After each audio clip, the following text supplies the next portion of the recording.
உறுதிமொழி. ஜல்லிக்கட்டு உறுதிமொழி. மதுரை மாவட்டம் வாடிப்பட்டி வட்டம் அலங்காநல்லூர் கிராமத்தில் தமிழ்நாட்டின் பாரம்பரிய வீர விளையாட்டான ஜல்லிக்கட்டை கொண்டாடிடுவோம். நமது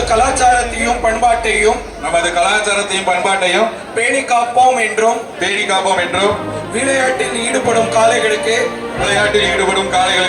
எவ்வித ஊரும் செய்ய மாட்டோம் என்றும் வீரர்களான நாங்கள் சிறந்த நெறிமுறைகளை பின்பற்றுவோம் என்றும் இவ்விளையாட்டில் பங்கேற்கும் காளைகளுக்கும் வீரர்களுக்கும் சிறு துன்பம் நேராமல் அரசு விதிமுறைகளுக்கு உட்பட்டு விளையாடுவோம் என்று உறுதியளிக்கின்றோம். விழாக்குழு சார்பாக மாவட்ட ஆட்சியருக்கு மரியாதை அளிக்கப்படுகிறது. விழாக்குழுவின் சார்பாக மாவட்ட கண்காணிப்பாளர் அவர்களுக்கு மரியாதை செய்யப்படுகிறது.